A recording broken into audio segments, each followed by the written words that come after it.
Good morning. How we doing? You guys braved the cold and the snow to be here this morning. I really appreciate it. I do need to clarify something. 2 weeks ago, I was preaching and I had a little Freudian slip and claimed that I had 2 healthy children. And I got loads of texts from you guys, which tells me a couple of things. You were really engaged, which is awesome. But several people texted, hey man, you have 3 kids, or hey, is there a kid sick in the hospital that we're not aware of? No, none of that. I just am not smart enough to tell you how many children I have. So I have 3 kids. They're all healthy, so it's good. So I appreciate that, really, I do. But this morning, we are continuing our series, Wage War, and we have been kind of looking at some things in our lives that oftentimes we tend to ignore.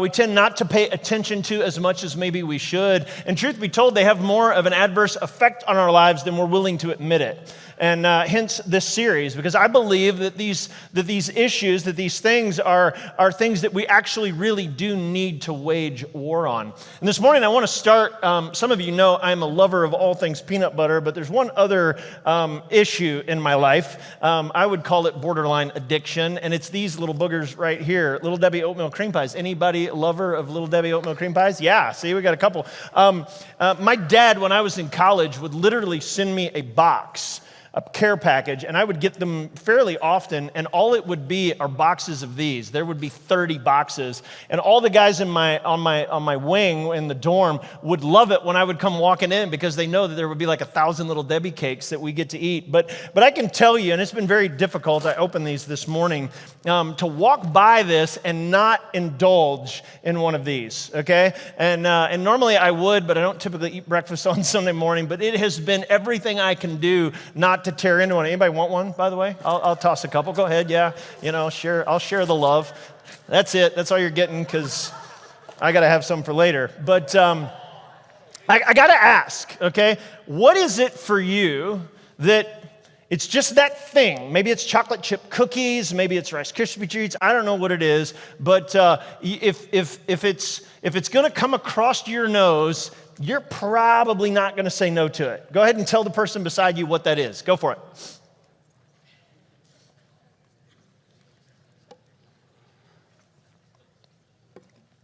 Isn't it interesting? We all have them, right? And I don't know for you if it's Diet Mountain Dew or coffee, if it's golf clubs or guns, or maybe both. I don't know. Maybe it's purses and blue jeans, maybe it's video games or televisions. I don't know what it is that for you it's an indulgence, but when it comes across your plate, when you're looking at it in a store, you just kind of have this mindset of, man, I have to have that. And I think we all have guilty pleasures. I read a lot, and I subscribe to a bunch of different magazines, and I have a couple of different websites that I go to every week. A lot of it is just to keep up in what's going on in the world, both from different political perspectives, but also good sermon material. And I came across one on people.com here a little while ago, and Edward had gone into a Starbucks coffee shop and ordered his Frappuccino. Now, what's interesting, if you can you can see, Edward likes a lot of extras, okay? And when I mean extras, there's a list here of about 15 things: extra ice, extra whipped cream, extra honey blend, 5 pumps of Frappuccino something, extra heavy cream, Frap chips, double blended, all this kind of stuff. Well, what's interesting, and why this picture ever made it to people.com, was the barista that was making his drink. Now, what's interesting is Edward walked into the store and ordered this from memory, okay? It's incredibly important to understand.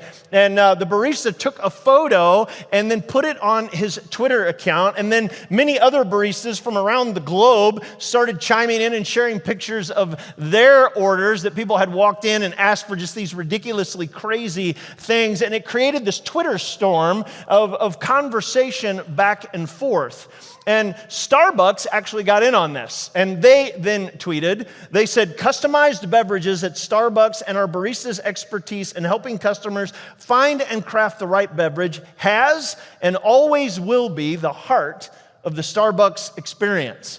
Now, what I didn't know is when I started reading this, that Starbucks actually has an off menu that most people that go there, or a secret menu that most people go there know, that Starbucks claims that there's over 170,000 ways to customize your beverage. They go on to quote, I'm going somewhere with this, so just hang with me. We want to create a favorite drink that fits the individual's lifestyle. We want to create a favorite drink that fits the individual's lifestyle. Now hear me, I'm not against ordering crazy Frappuccino orders at Starbucks, even though it is kind of funny. However, it illustrates something that I really want to kind of dig into today. And I think that really at the heart of it, we need to wage war on. And that is this little word right here, appetite. See, we all have them. We all have appetites. They come in many different forms and fashions, and they can be good, but sometimes they can be bad. And we've really got to pay attention to it. And appetites, again, come in many forms. Maybe you have an appetite for progress. You have an appetite for acceptance. You have an appetite for responsibility, for fame, for respect, for recognition, for winning, for the love of things, whatever those things are. Here's the good news and the bad news. These appetites are never, ever going to go away. Okay, it's something we're going to all wrestle with for our entire lives. And every one of them have a legitimate and an appropriate expression in our lives. I get that. See, God created every appetite actually for good. Yet sin entered the picture. And sin then begins to distort what God created for good, and he begins to make it bad. See, every one of us has an appetite that, if not kept in check, can actually end up making a mess of our lives, can actually end up creating more problems than what you ever intended. And here's the thing, and I want you to really think about this as we dig in this morning, and that is, you will either rule your appetite or your appetite will rule you. You will either rule your appetite or it will rule you. See, something each of us needs to know is temptation isn't something that just attacks us out here on the peripheral. It's not like out here and we're drawn to it. Oftentimes, temptation tempts us right here, right close to home, deep in our heart, where we're trying to fill a void that we've created in our life, and we've got this void in our life that we've not filled with God in a relationship with Him. Instead, we've filled it with trying to find significance with all the stuff around us. And here's the point: temptation can affect us deeply in our hearts, and it can become very dangerous. As a matter of fact, James writes about this in James chapter 1, verse 14. Temptation comes from our own desire, which entice us and drag us away. Now, this passage of Scripture is actually it's a hunting and fishing term, and if you fish, you understand this. You throw the lure into the water, if you've done much bass fishing at all, and you start working the lure across the water. What are you trying to do? You're trying to entice the fish out of his hiding spot and entice him with something that ultimately he will then strike. And once he strikes the bait, then you pull the rod, and what happens? He's hooked. And he cannot get away, and his life will be forever changed.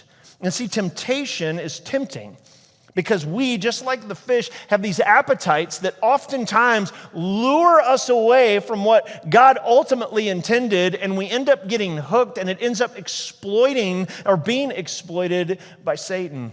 See, we need God to redeem us and to teach us how to manage and master our appetites, because our appetites are never going to go away. It's not something that is going to disappear. And if we're honest, most every one of us has this subconscious desire. Maybe not all of you, but I would guess 99.9% of you have this subconscious desire for achieving success, and oftentimes satisfying this weird desire for material possessions. We want more of things. And the danger is we tend to measure our success in life by the stuff we possess. The size of our house, what kind of car we drive, the style of clothes we wear, what is decorated in our home, what we do for a living. And what happens is again, Satan begins to distort these things, and we're chasing after them for all the wrong reasons. In his book, Overcoming Overload, Steve Farrar has a title for this. He calls it affluenza. And affluenza is a chronic lack of contentment. It's an insatiable drive to be successful, always reaching for more and not realizing that you already have and you failed to enjoy what God's blessed you with. Now, there's a spiritual issue that lies beneath the surface of affluenza, and that issue is not new to any one of us in this room. It's a part of humanity, and it happened at the very beginning when God created the garden. It's sin. Notice, Adam and Eve were not content with the garden. God said, don't eat from the tree of the knowledge of good and evil. Everything else is fair game. What did they go eat? From the tree of the knowledge of good and evil. See, our souls were created in the image of God, but they've been distorted. They've been duped into believing that other things will bring us satisfaction. We were meant to find our security in God, but oftentimes we find our security in amassing wealth or chasing hobbies or having possessions. We were meant to love and bless people, but instead we find ourselves competing with them and selfishly hoarding our resources for ourselves. We were meant to enjoy the simple pleasures of life, but oftentimes we're busy pursuing more and more money so we can buy more things. Now hear me, I'm not suggesting that all consumption is wrong. I don't believe it is. I believe that there are things that we absolutely need. What I'm saying is that we've taken something that was meant to be an enjoyment, and we've made it the center of our lives. It was a blessing that God wanted to give us, and it's been distorted now that has ultimately become some of our gods. We've surrendered to the sin nature within us. See, Jesus reminds us in John chapter 10, verse 10, the thief's purpose is to steal and to kill and destroy.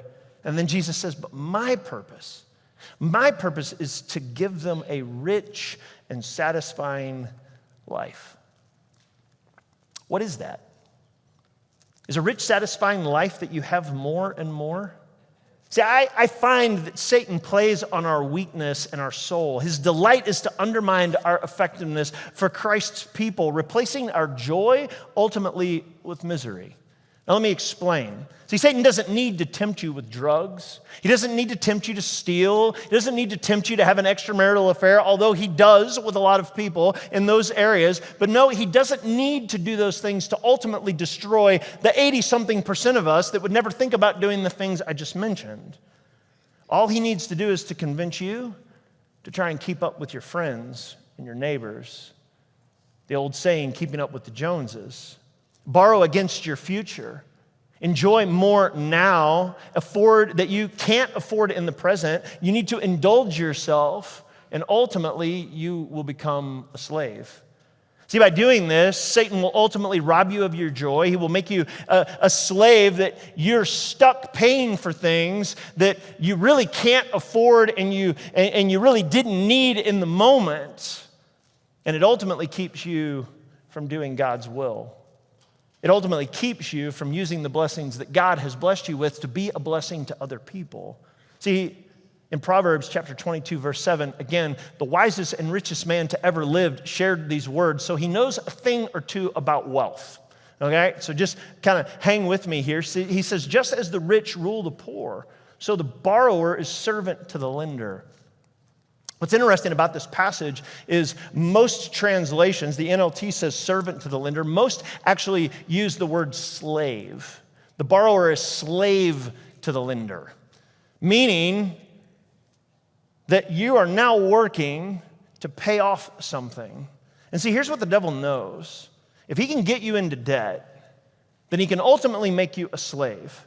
And if he can convince you to spend all that you have, then you'll never have enough to really offer your tithes to God. You'll never be able to do the extra that God ultimately wants to do in your life. You will never help the poor as you could have. You will never use what you could do to accomplish God's purpose because you're wrapped up having to pay a mass amount of debt. See, if he can tempt you to become a slave to creditors, you will never know simplicity. You will never know ultimately true generosity and true joy. Now, I get it. There are arguments about debt and what kind of debt and good debt for homes and all of those kind of things. But hear me, I'm not talking about a debt on a house. I'm talking about just day in and day out, we're in debt up to our eyeballs because we want to have what we cannot afford because we're trying to keep up with people who might have a little bit more than us. See, ultimately, Satan will have neutralized our effectiveness for the kingdom of God, and ultimately, he will have choked out our desire to share the gospel and the good news with people because we are so hectically busy now trying to pay down a debt. Now, don't misunderstand what I'm saying. I'm not saying that money and things are bad. I don't believe they are. We all need food. We all need shelter. There's nothing wrong with having hobbies. There's nothing wrong with having nice things. I'm not arguing any of that. We absolutely need to have savings and retirement. The Bible makes that very clear. Not having adequate finances is a terrible thing, and I don't believe that that's ultimately what God wants for each of our lives. Again, stuff is not bad. But what happens is we spend our life trying to acquire more stuff. And the more stuff we have, the more stuff we end up getting, and then we find out we don't really need it because we're chasing other things. Have you ever done this? Anybody ever cleaned out their house? Anyone? Yeah, where you go through and you're like, man, we just got all this clutter and all this junk, and you finally get rid of it all, and then what do? You go get more junk. You know, and that's just kind of the way it is. And hear me, it's not ultimately what matters most, which brings us to Luke chapter 12, which is the passage I want to kind of hone in today. The scene begins with a debate. There's a debate over an inheritance. There's a dispute, really. Now, I've done a lot of funerals, and I have spent a lot of time with families who have lost loved ones, and I have watched some wicked, crazy things happen when people start fighting over money. I say all the time, money is emotional. And I watch families fight. And here in Luke 12, this very thing is happening. In verse 13, Jesus is teaching, Luke 12, verse 13. And this is what Luke writes. Then someone called from the crowd, "Teacher, please tell my brother to divide our father's estate with me." Please tell him to divide the estate with me. Now, a few things in life are uglier than families fighting over money, right? So Jesus, not willing to get into this mess, continues on in verses 14 and 15. Jesus replied, "Friend, who made me judge over you to decide such things?" And then he said, "Beware, guard against every kind of greed. Life is not measured by what and how much you own." It's not measured by what you own. And then Jesus tells an incredibly interesting story. Verse 16 and following. A rich man had a fertile farm that produced fine crops. He said to himself, "What should I do? I don't have room for all of the crops. The great harvest has come in." Then he said, "I know, I will tear down my barns and I will build bigger ones. And then I'll have room enough to store all of my wheat and my other goods. And then I'll sit back and I'll say to myself, my friend, you have enough stored away for years to come. Now take it easy, eat, drink, and be merry." In his book, When the Game is Over, John Ortberg writes about this passage, and he said, "This man had a life plan that included the following: harvest large crops, build larger barns, acquire more stuff, achieve financial security, eat, drink, and be merry. Oh, and by the way, remember not to die." See, I don't know if you know the story or not, but of course the last part of his plan was really kind of hard to pull off. None of us know the number of our days. None of us know how long we will have. And none of us are going to be able to avoid our own funeral.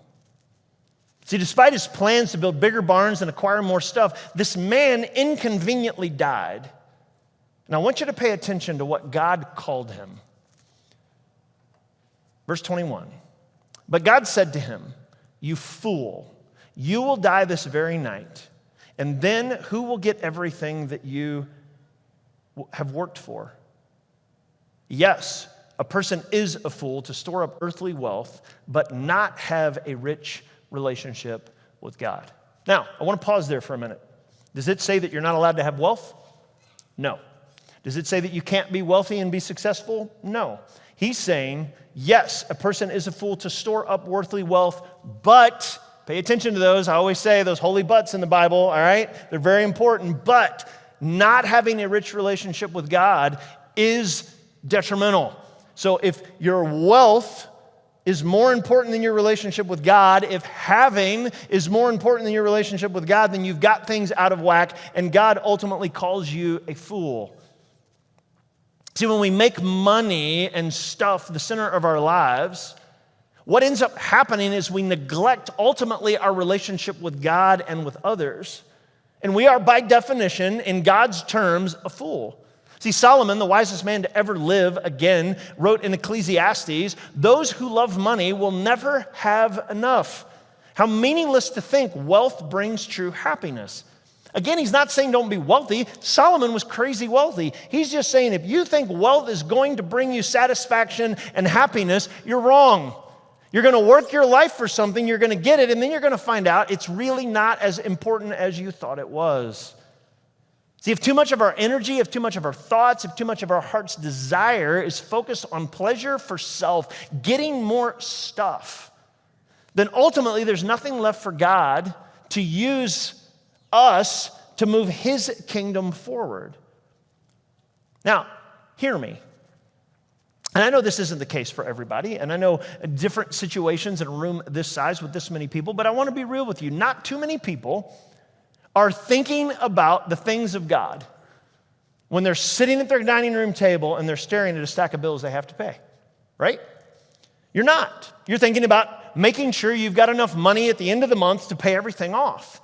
See, we can't experience the blessings and the joy that comes from giving freely to things that God ultimately wants us to be a part of when we're buried in financial prison. I want to share a story with you. It's a story of DJ and Aaron. They're part of our GCC family. As a matter of fact, they're in this service right now. And they made a decision to start living differently. They didn't want to be buried in debt any longer, so they enrolled here a couple of years ago into Financial Peace University. And after taking this course, it completely changed their whole perspective. Now, I want you to notice a couple of things before we start the video.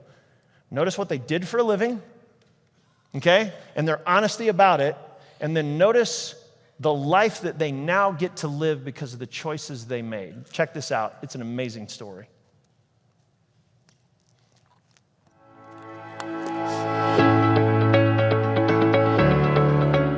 When we told the people in our FPU class, oh, we're debt free, so many people were so excited. And we were just kind of numb. But it shows you that if you're given the proper guidance and the proper tools, that you can achieve anything. My name is Erin O'Hara. And I'm DJ O'Hara. And we live in Greenford, Ohio. We've been married for 5 years. So I work for First National Bank. I'm a change management analyst for the bank. I am a CPA, so numbers are my jam. I thought we were okay with money because you're a CPA. And Aaron's going through my statement saying oh, look, you spent sheets here, sheets there. You got a breakfast sandwich from here. You got boom, boom, boom. But I mean, looking at that and seeing where our money was going, I'm oh my. And Dave Ramsey has this quote of, if you don't tell your money where to go, you'll wonder where it went. And that was such the truth, because we didn't have a written budget, we didn't have a plan, and at the end of every month we were always well, where'd all our money go? He was raised how to handle his money totally different from how I was raised on how to handle my money. So going through FPU and learning, hey, you're a team, you're working together, you're making your budget together. You really get to know the people in the class. It was oh, then someone else is going to share, and someone else is going to share. And once you are all kind of in it together, something good happens. You achieve your baby step, you saved your $1,000 or whatever. You're so excited for that person because you've shared so much.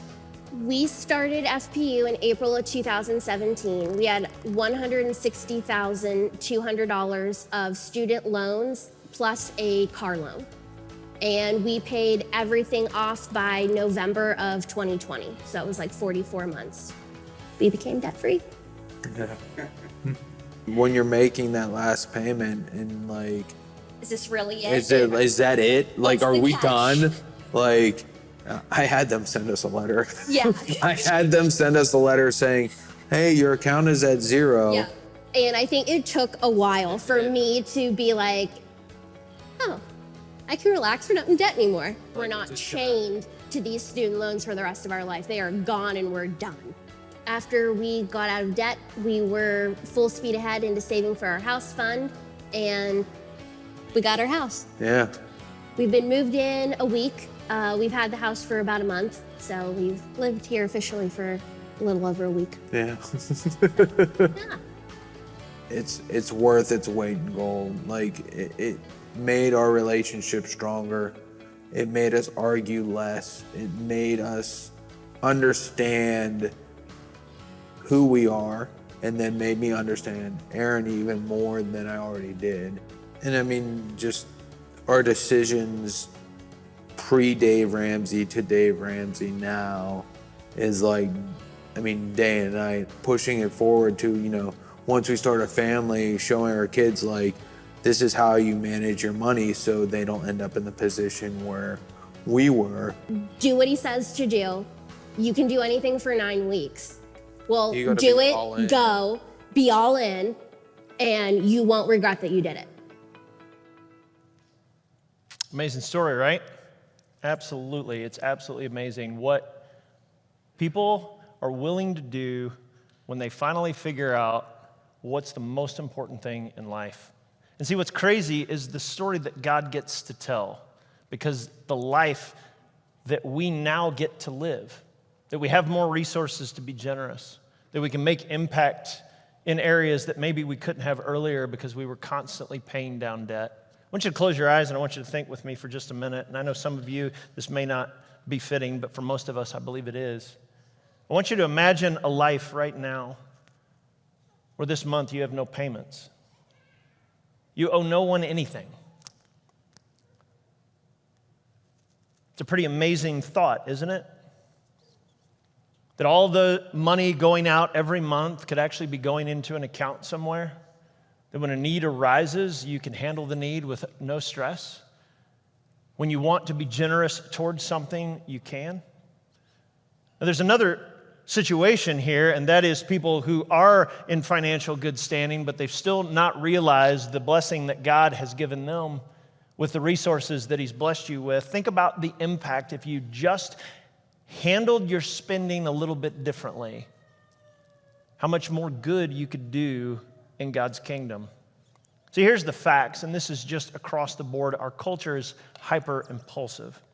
Every day, multiple times a day, our culture is telling us we need more and more. It's just part of it. Every commercial you hear on the radio, every television show you watch is loaded. Every magazine article, every online, there are advertisers paying billions of dollars to be able to get your attention because they realize we are impulsive creatures. See, and you have to have these, they're telling you have to have these certain things, and you have to have this certain look, and you have to have this much stuff, and if you do, then you'll be considered liked, or you'll be able to keep up with a certain class of people, or whatever it is. And Jesus is saying, look, you don't need to do that. You don't. See, hear me, everything Jesus is teaching is contrary to what Madison Avenue and our culture is telling us. It's completely different. Yet people that live like DJ and Aaron will tell you, and if I pulled them up on stage right now, they would tell you the stressor is gone. They don't have the burden anymore. And see, Jesus' message is clear. And just hear me on this, because if you hear nothing else today, that you walk away with this: simplification always leads to satisfaction. Always does. You know why? Because it gives you more margin. And when you have more margin, you have less stress. See, the simpler your life is, the better your life is going to be. I can remember when my grandfather was still living. He was as simple as they come. He grew up in Harlan, Kentucky, and he knew what hard work was. He had 3 loves in his life: my grandmother, his garden, and the University of Kentucky Wildcats, in that order. The grandkids came in there after somewhere. But he adored my grandmother. And he was about as simple-minded as they come. And I remember the night that I got the call that he had passed away. I was sleeping in the living room of my now wife. Okay, we were dating. I was downstairs in the living room, and her father came and handed me the phone. And my mother had called, and my grandfather had passed away in the middle of the night. I was just about 2 miles away. I jumped in the car, and I drove there. And I can remember being in the house almost all day, and I was just numb. It was just numb because I had lost a man who was near and dear to my heart. And I will remember this as long as I live. I walked into his bedroom, and I turned left. I can still picture it, and his closet door was open. And I just stood there. And I stared at his closet.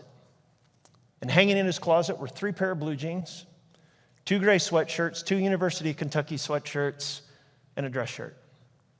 And we used to laugh and joke when he was alive about how simple he was because he always wore white undershirts. That was it, and blue jeans. And if it was cold outside, he'd throw a sweatshirt on, and he had a jacket, and that was it. And I used to think he was crazy, and now that I'm almost 45 years old, I think he's brilliant. You don't have to think about what you're wearing, right? You just get up every day. You wear the same thing, and it's good. Now, hear me. I'm not suggesting that you only wear 3 pair of blue jeans and you own a few sweatshirts, but I am suggesting that you live in such a way that it creates margin, because the one thing I will always remember about my grandfather is he always had margin. He always had resources to be able to do other things that he wanted to do, and he had figured out that those were the things that mattered most in his life. See, hear me. We have to get to the point where we choose what matters most, not what matters now. And perhaps you've heard of him. I don't know that you have, but his name is Ronald Wayne. And Ronald Wayne is an interesting character. He's an 87-year-old retired man who lives in Nevada today. What's interesting about Wayne is on April 1st, 1976, he went into business with 2 other guys, 2 guys by the name of Steve Jobs and Steve Wozniak. They created this little no-name company called Apple Computer out of Steve Jobs' garage. Wayne drew the very first Apple logo, he drew up the very first partnership, and he wrote the Apple I manual. And what's interesting is when they started the business together, they divided up the shares, and Wayne received 10% stake in Apple.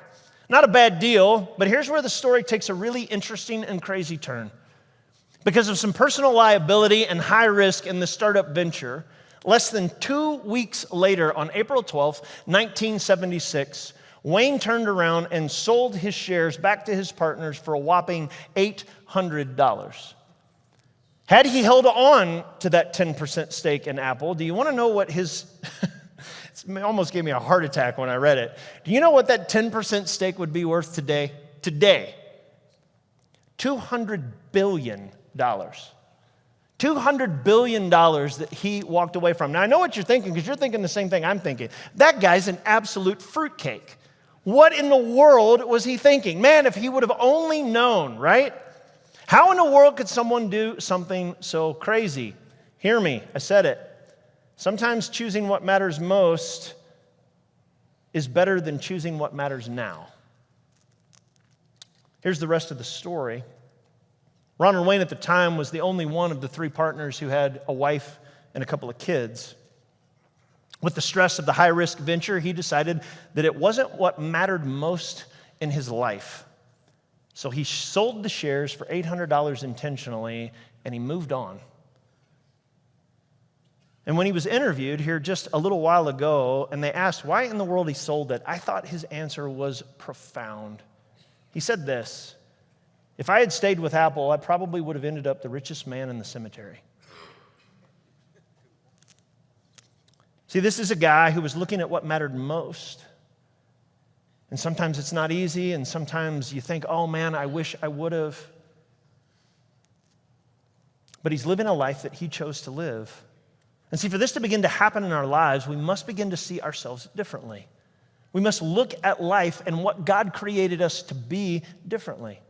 How many of you in the fall make jack-o'-lanterns out of pumpkins? It's not a trick question. Every service, it's been like, oh, I don't know that I want to raise my hand. Okay, you go and you go to a farm market, or you go out to a field and you walk through the field and you're looking, it's funny to me, you're looking for the perfect pumpkin. There is no perfect pumpkin, right? But everybody's looking for the perfect pumpkin because they have an idea of what the perfect pumpkin is. But what's interesting to me about pumpkins, and when we do this with our kids, is that every pumpkin has like some problems, right? It's not perfectly round. It might have a lump over here. It might be squatty. It might be tall and thin. You got all these different pumpkins. And finally, you pick the one that you want, and you kind of have in your brain the vision of what you're going to turn your pumpkin into, and when it's all done and carved, what it's going to look like. And you begin to get it home, and you wipe it off, and you set it on the table, and you begin to plan out and draw the face that you're going to put on it. And then it happens. The most important part of the whole transformation. You grab a serrated knife and you begin to cut the lid off of the pumpkin, and you begin to scoop out all of the guts and the goo and the slimy stuff, right? And you get rid of it. And you begin to scrape out all the stuff because you want it nice and you want it neat. And if you're really anal, you buy some sort of product to smear on the inside so it doesn't rot. And then you cut out the face meticulously, and then what do? You take a light and you put it inside it. And you set it out on your porch for everybody to see. You know, that jack-o'-lantern is a lot like our life. The truth is, God does the same very thing in our lives. He wants to take our distorted view of our image. He wants to take our brokenness. He wants to take our stuff, and he wants to scoop it out of our lives, and he wants to create something better. And then he wants to put in every one of us a light that the rest of the world gets to see. And see, as we become followers of Jesus, we have to wrestle with, what are we living for? Are we living for newer, nicer, bigger, better, more expensive? Or are we living to please our Creator and know that he's blessed our life so we could then turn around and not only enjoy a good life, but be a blessing to others? See, by pursuing good financial practices, we free ourselves from debt so that we're able to live on mission for Jesus Christ. And again, I'm not suggesting that we should never buy things for ourselves. I'm not suggesting that you shouldn't have nice things. I have nice things. I'm not against that at all. And you can't make a biblical argument for it. What I can make a biblical argument for it is when it becomes an idol. When it becomes something that all our energies in life go towards, then we're missing what God created us for. See, Jesus asked a clarifying question that sadly I don't believe 99% of Americans can answer. And the reality is we all have to be able to answer that. And here's the question. Found in Mark chapter 8, verse 36, Jesus said, "And what do you benefit if you gain the whole world and you lose your soul?" What's the win? You had a lot of stuff. You had a nice house. You drove a nice car. You got lots of things. Hear me, and I've told my parents this. We're going to have a big garage sale. We love you guys, but we're not keeping most of it. And the reality is one day you will pass away and someone will have a garage sale for your stuff too. That's just the reality of life. Or it'll go to a dumpster. And I'm just trying to be real with you, but hear me, I promise you, if you can answer this question and you can begin to live differently, and I love DJ and Aaron's story because they just said, you know what, we just want to do it different. And it's not going to make sense to the rest of the world, but we want to be able to have margin in our life, because when we have margin, we can do ministry. And we can live a stress-free life. What would that look like, right? What would that look like if all of our lives were that way? That we would not overindulge, but that we would slow down, that we would make a plan. Hear me. Every one of us are capable of doing it. Financial Peace University is an option. It changed my wife and my life. I would suggest taking it and begin to put those things into practice, and you can begin to live a more stress-free life. Father God in heaven, we love you and we praise you for the life that you give us. God, you are amazing in the way that you bless our lives each and every day, but yet we live in a broken, fallen world where Madison Avenue and all of the internet and everyone around us, all these advertisers tell us we have to have this to fit in and we have to have this to feel good about ourselves. And God, truth be told, we're just having a massive identity crisis.